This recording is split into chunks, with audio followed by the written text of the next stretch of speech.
Salut à tous, c'est Aziz. On se retrouve pour un nouvel épisode de Trash Talking, voilà, le podcast où j'ai mis du temps à le produire. Voilà. Donc maintenant que c'est produit, là, on va faire une petite série comme ça, de petites vidéos, de podcasts que tu pourras retrouver sur ma chaîne YouTube et aussi dans tes oreilles, sur Spotify, sur Deezer, Apple Music, tout ce que tu veux. Voilà. Ce sera disponible pour tout le monde, ok ? Et là, aujourd'hui, j'ai la chance d'avoir une invitée. Mais quelle invitée! Tatiana, merci d'être là. Merci d'être là pour cet épisode de Trash Talking.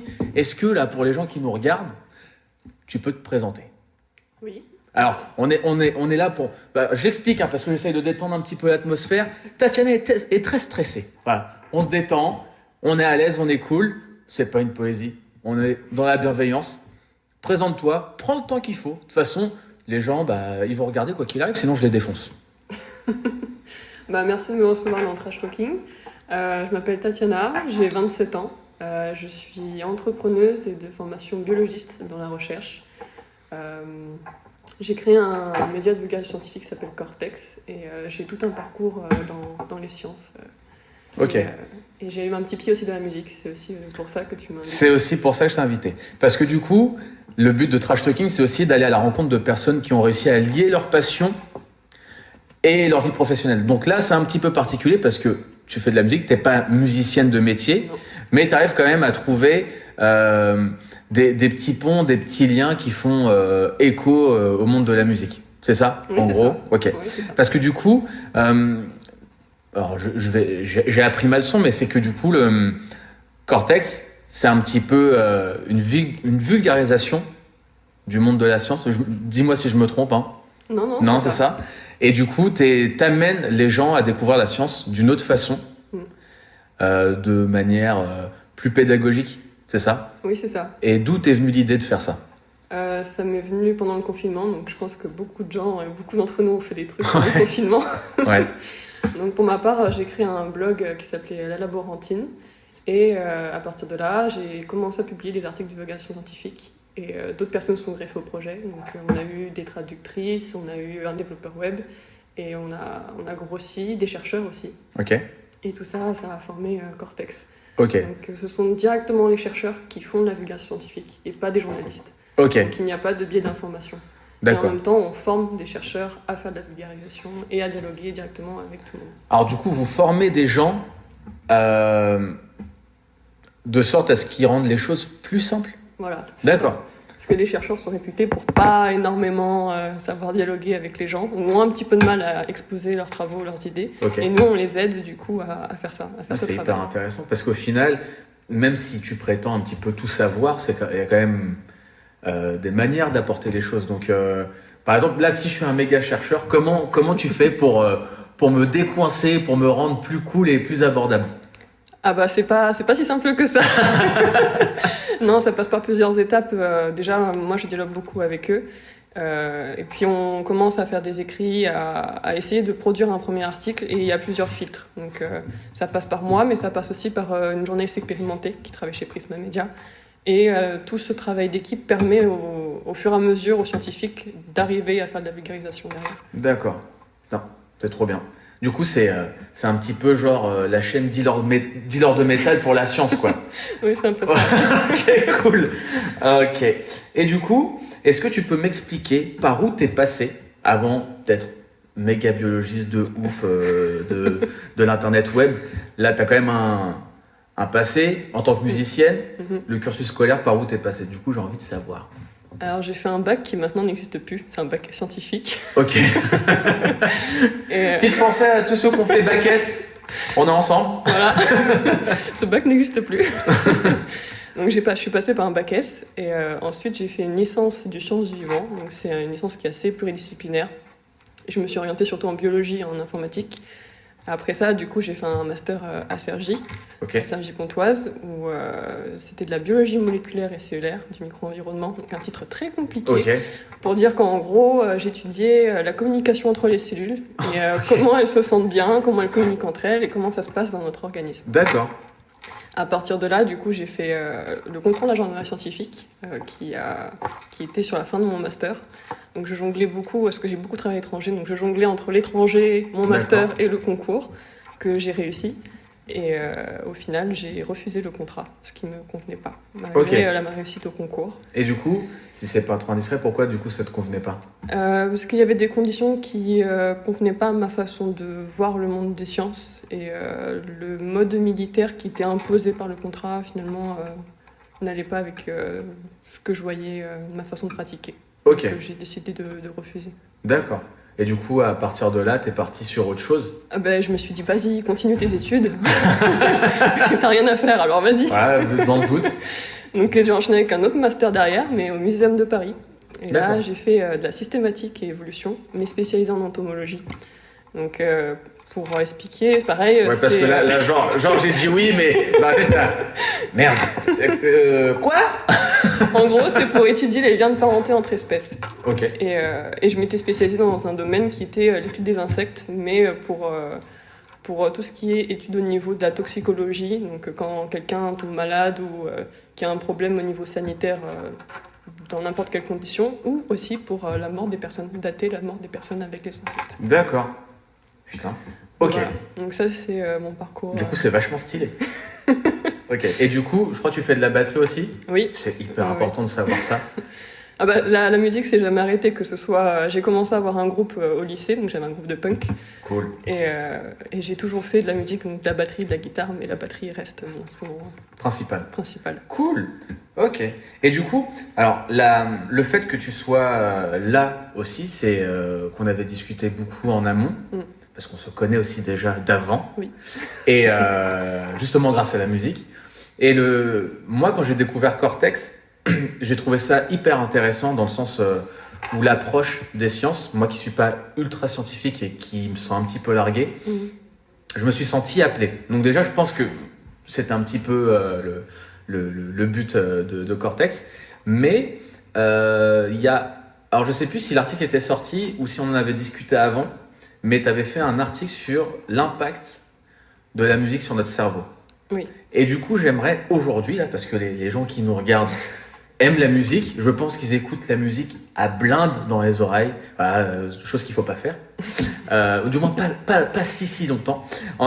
Mais voilà, du coup, je trouvais l'article hyper intéressant et je voulais que tu nous en parles. J'ai quelques petites questions, mais j'aimerais en gros que tu m'expliques, que tu nous expliques comment, par exemple, un riff joué d'une certaine façon nous fasse autant vibrer.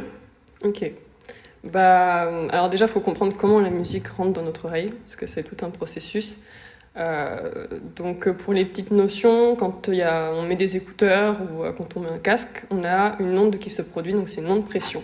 On appelle une onde de pression parce que nos molécules vont se coller les unes aux autres et vont être envoyées avec une grosse intensité dans notre oreille. Notre oreille, c'est comme un entonnoir, donc ça va rebondir et ça va taper sur notre tympan. Et à partir de là, ça va partir dans des fluides qui vont aller directement dans notre cochlée. Le cochlée, c'est on peut dire un instrument de musique en forme d'escargot. Ok. Et son nom, en fait, vient du grec pour dire escargot. Ok. Et ça va aller là-dedans. Et là-dedans, on a des toutes petites cellules qui s'appellent les cellules ciliées cochléaires. Et là, en fait, elles vont commencer à vibrer avec les ondes. Et on va avoir une transformation de l'information mécanique avec la vibration en électrique qui va aller directement dans le cerveau. Ok. Alors, le truc qu'il faut savoir... Parce que c'est hyper métal, là, tu reçois une charge électrique dans ton cerveau, voilà. C'est hyper cool, c'est hyper cool.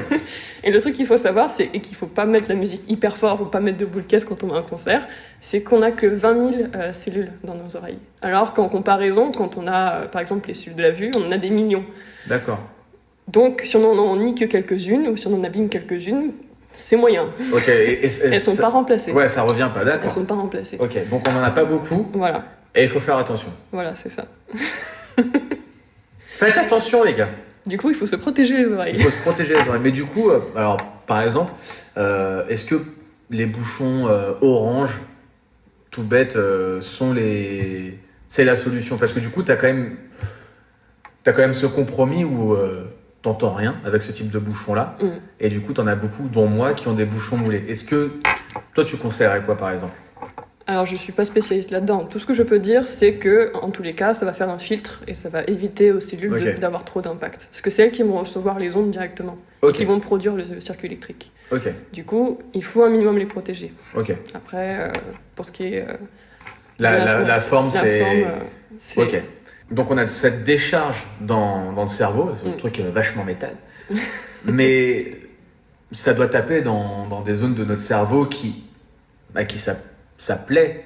Ah bah oui. Du coup, quelles sont les zones du cerveau? Alors j'ai ma petite idée, mais j'aimerais que tu le dises parce que c'est toi la scientifique et moi si je le dis, bah ça sera pas le même écho, tu vois.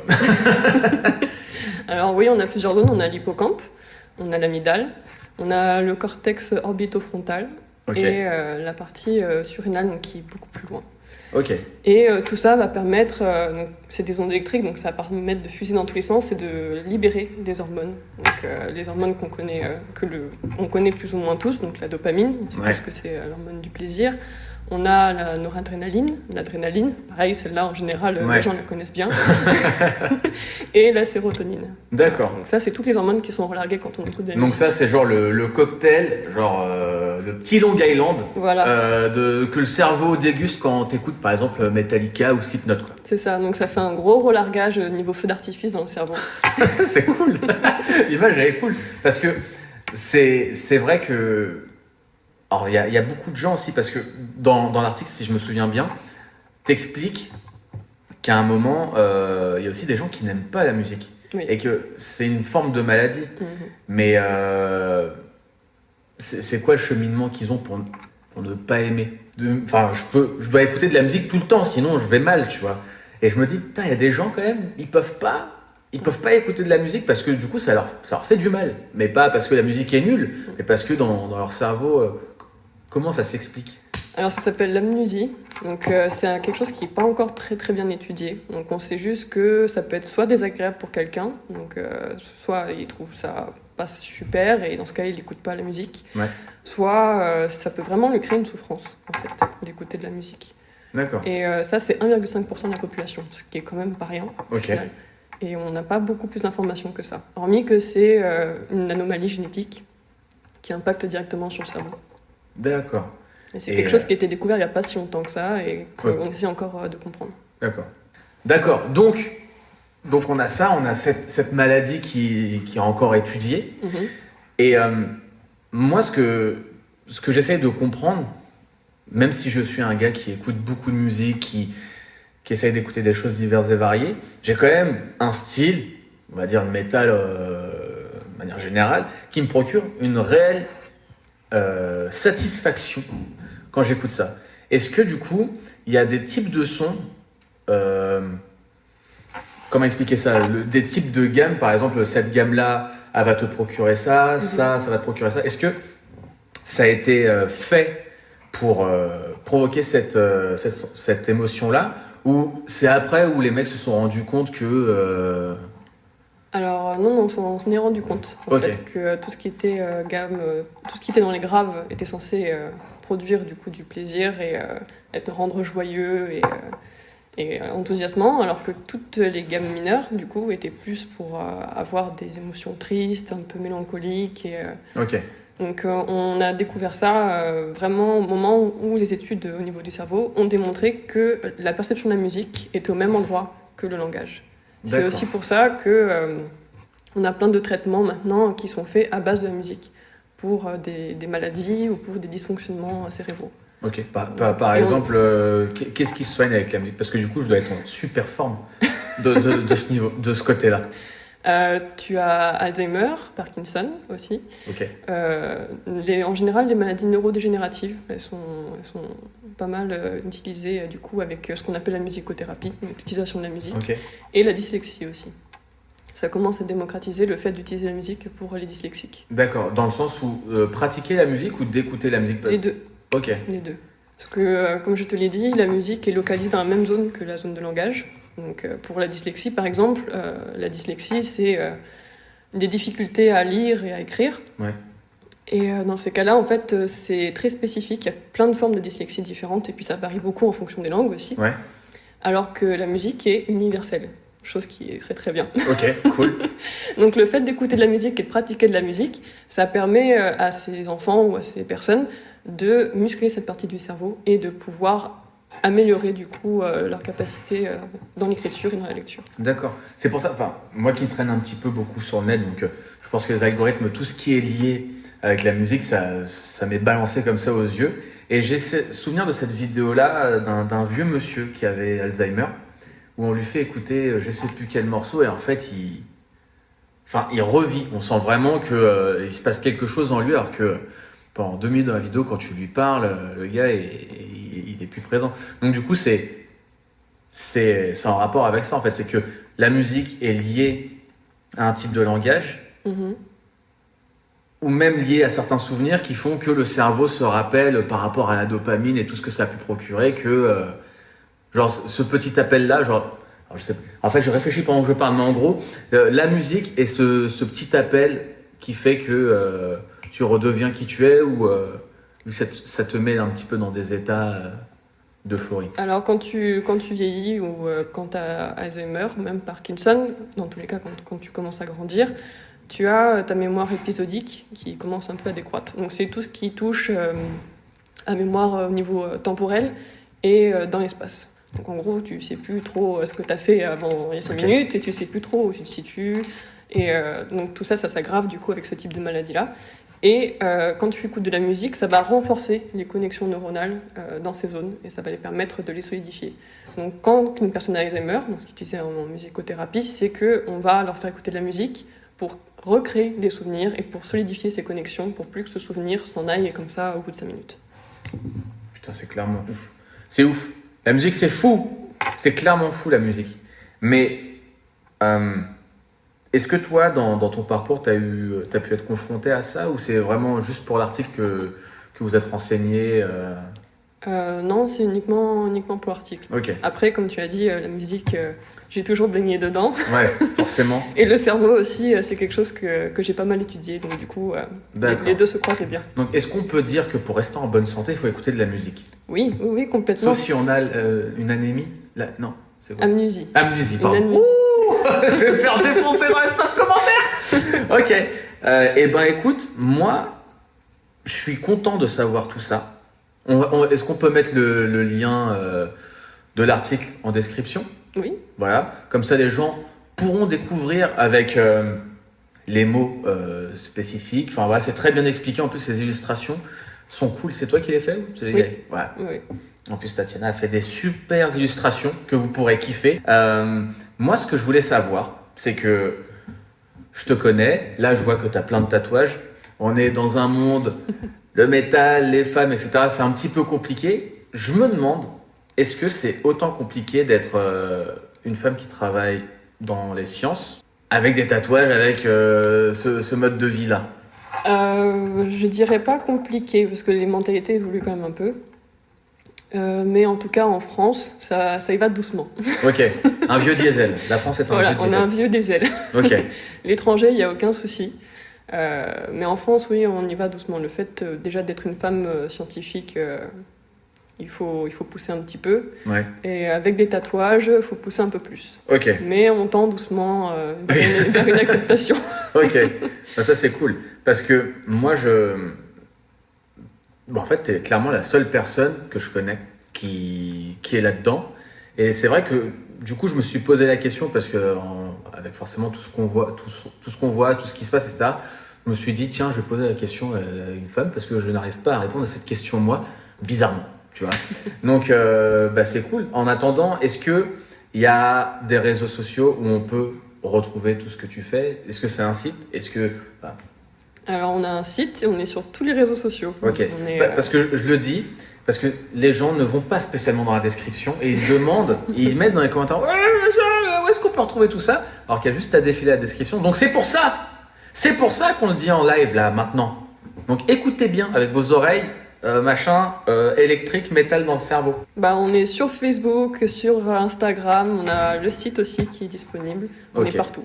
Et les articles, ils sortent toutes les semaines, tous les jours? Toutes les semaines, tous les mercredis. Tous les mercredis, des nouveaux articles sur la science, de manière un petit peu vulgarisée, pour que tout le monde puisse comprendre ce qui se passe dans notre cerveau et dans notre corps. C'est ça. Cool. Vous savez ce qu'il vous reste à faire maintenant, les amis? Moi, j'ai un petit Meiti qui traîne. Je dois le finir. On va discuter encore avec Tatiana, mais en privé. Et est-ce que tu veux avoir le dernier mot? Le mot de la fin.